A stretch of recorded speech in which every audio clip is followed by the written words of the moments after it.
What is up, everybody? Welcome to Drunken Horror Adventures. That's going to take some getting used to. For long-term listeners, just as an FYI, things have changed slightly on the show, but not too much. Still the same cast of characters. You'll hear Travis, you'll hear Vic, you'll hear Blake from time to time. Well, usually. You'll hear Ray Johnson come on. You'll hear Kevin M. Sullivan. You'll hear all sorts of people that you're used to hearing on this show. However, we decided to take the, Travis and Vic's off of there just because of the fact that it's not just Travis and Vic anymore. There's just so many different components to this show that we didn't want to limit it to two people, one of which is a busy guy. The other one is also a busy guy, let's be honest. So while the T is always a constant, we don't want to just, make it my show, so not to talk in third person. But yeah, it's 2019. I am back on the show. I'm rolling solo today, but I got the opportunity to see a new movie, brand spanking new. Just came out yesterday, and today is Friday, January 4th, so it was released Thursday, January 3rd, and that movie is Escape Room. Now, I think there may be more than one escape room, but obviously this is the new one from 2019. Kind of categorized as a, let's just give the IMDb review. It's a drama, mystery, sci-fi, and thriller. Hell, the sci-fi part of it's very minimal. Thriller, for sure. I would call it suspense. A little bit of horror. And just for new listeners to the show, because we do have a lot of new likes on Facebook, new followers on Instagram, at Drunken Horror, by the way. Usually, when we do a rundown of a movie, we spoil it heavily, but most of the time, those are on established movies that most people have seen. This, I'm kind of using as a, just an FYI for people who have not seen this movie as to whether they might be interested in seeing it or not. So, very minimal spoilers, not going to ruin the plot, not going to, tell more than what's already out there, so you can listen to the show with no issue. I will tell you, before I watched the movie, it had a 6.4 on IMDb. That has dropped 0.2 points. So I guess word's getting out there and people are giving their opinions. What do I think of it? Well, I'll definitely get to that shortly. But again, drama, mystery, sci-fi, thriller, I would call it suspense. Anyway, the plot is simple. You've got 6 strangers who find themselves in circumstances beyond their control and must use their wits to survive. Basically, they're all in this, I don't know if you want to call it a game, but that's what it is. They call it a game, where it's an escape room. I don't know if this is a thing or not. I didn't do my research on that part of it, but apparently it's a big thing to be able to escape a room. Kind of reminds me of Resident Evil puzzle games, games that we played on PlayStation. Shit, people probably still play today, where you have to find certain clues, find certain codes. Personally, I fucking hated them. I mean, I liked the games, but I hated the puzzle part of it. That part sucked. But it is always satisfying to be able to solve those. So, that's basically what this is. It does not take place in one room, if you're wondering about that. There's many rooms, but the whole point of it is that the survivors are being offered $10,000 if they can get out of this room. Now, not to spoil it, but they don't know that this shit is going to get real. And I mean real. And that's about where I'm going to try to hold off on everything plot-wise. Now you know the basics of it. Now you know if this is something that interests you going in, beyond just what you've read online on IMDb. Again, 6.4 going in, 6.2 by the time I got out of the theater 2 hours later. Kind of crazy. The movie has Deborah Ann Woll in it. She, I know as Karen Page from Daredevil. Fans of True Blood would know her as well. And then the rest of the cast, some of them I've seen before, but I don't really know. So, not a lot of big names in this. Probably a small budget. But, budget on the cast, that is pretty small. $9 million estimated. So, if they can bring in this money, it'll be a success. Hopefully, with the saturation of some of these movies that have been out for a couple weeks, they can. With Aquaman, which I saw, a decent movie. Mary Poppins Returns. Not a fan of Mary Poppins, but, Emily Blunt's hot. And movies like, I don't know, Wreck-It Ralph 2. There's still some movies out there just kind of floating around after the holiday season. Now, we're getting into the regular swing of things again, where you don't have the big blockbusters for a few months. So, anyway, this one is coming in with a $9 million budget. hoping to make some headway. It's kind of the first quote-unquote horror movie of the year. I wouldn't call it obviously pure horror, but what it is, and I don't know if this is a spoiler, I don't think it is, I would call this a movie as a mix between Saw, Hostel, a little bit of Would You Rather. And when I say all those, you think of gory, nasty shit. But I hate to say it, and I hate to, give you that impression, because that is not what this is. This is not torture porn. For me, that's very sad. This is one of those movies, or all of those movies combined, taking place in 2019. And if you remember me talking about Jigsaw once upon a time, Jigsaw being the latest entry in the Saw franchise, Jigsaw is Saw for millennials. You don't have the gore, you don't have the over-the-top kills and all that crazy shit. This is kind of the same way. You've got a lot of suspense. You've got a lot of entertainment. It is entertaining. I will not take that away. But you don't have the gore. So don't go in expecting gore, expecting tits. Not that you get that from Saw. Maybe a little bit from Hostel, for sure.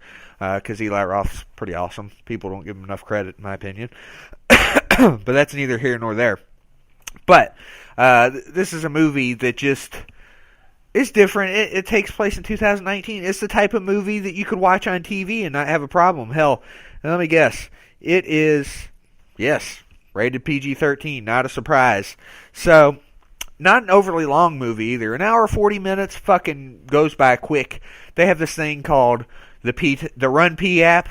And then AMC's using that as part of their thing too, so it says go times. Basically, it tells you when to piss during the movie. There were 2 in this movie because if you go piss any other time, you might get lost because you do need to pay attention a little bit at least, I think. I only used 1. Usually I use them all just for the fuck of it, just so I'm not sitting the entire movie. Yeah, I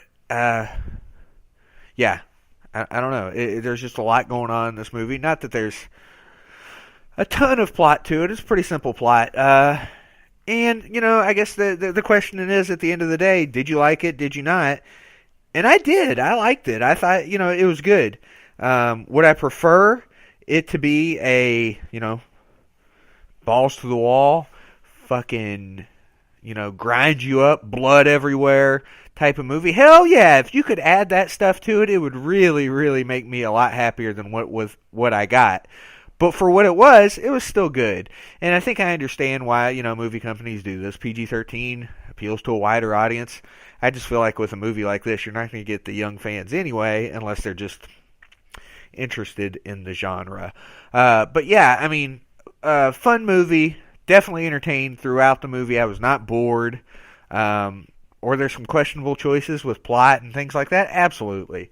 But, if this is a movie where you're just looking to go in, have some fun, enjoy it, this is not a bad movie. It kills me, too, because I feel like I give the same fucking rating to the movies every single time that I do a solo show. But, I got to do it again. This movie gets a 3 out of 4 machetes for me. 3 out of 4. No blood on those machetes, I hate to say. But 3 out of 4. It was still enjoyable. I'm an AMC Stubbs A-list member, which means that I get 3 movies a week from AMC, and then I get points for every time I pay my subscription each month. So, for me, absolutely worth watching. If it doesn't sound like your cup of tea, definitely wait for Redbox and watch it. Give it a chance that way, or on-demand streaming.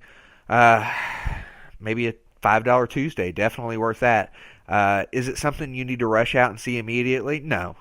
But I just feel like it's worth watching, and it's better than what we've gotten lately at the theaters, as far as this genre goes, because there really hasn't been any horror lately. There was one, The Possession of Hannah Grace, and then that was it. I mean, before that we had Halloween. There hasn't been a lot lately, and before that we had Hellfest. So, with Happy Death Day to You Part 2 coming out, I'm hoping, or Happy Death Day. Well, I guess they're calling it Happy Death Day to You. Anyway, the second one from Happy Death Day, I'm hoping that a lot of the horror fans get out there and watch this, throw some support towards it. Again, is it the greatest that's come out? Absolutely not. I wish there was more gore to it, but what can I do? But still worth a watch. Worth it for anybody who is definitely kind of tired of the same old family film that's come out lately, because, it's the holidays. That's what's come out. Now you get something a little bit better as far as fans of this type of movie. But yeah, again, not to beat home the point, but worth seeing. If you get the chance, go give it a couple bucks. Don't go pay for a Friday night $10 movie, but maybe a $5 movie on a Tuesday. Definitely worth that. It's better than The Nun. It's better than The Possession of Hannah Grace. So, I mean, there's some good to it for sure.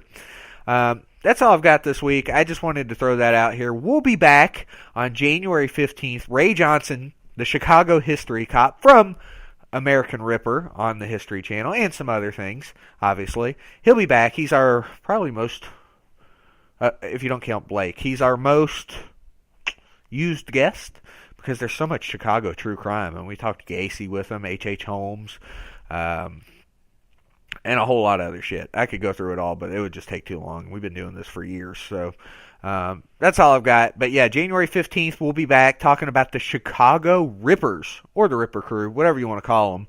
They were some sick bastards.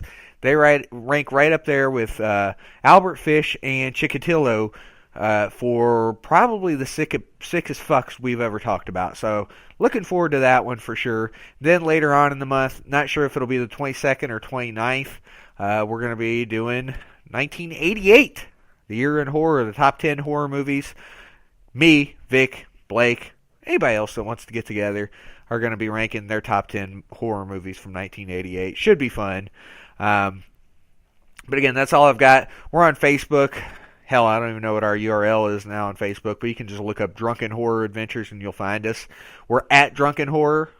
Note that. At Drunken Horror on Instagram and Twitter. Instagram's very important because there's a lot of pictures and nonsense that we post on there that we can't post on our Facebook page because we'll get zooked. And we have been zooked repeatedly because people are sensitive, but that's no surprise to us. We've been doing that for years. So, beyond that, you can still find our website, travinvichorror.wordpress.com. Have not changed that just yet. Eventually we will. And yeah, Drunken Horror Adventures from here on out. And that's all I got for you. So peace out. Talk to you on January 15th. And hopefully everybody had a happy new year. Peace.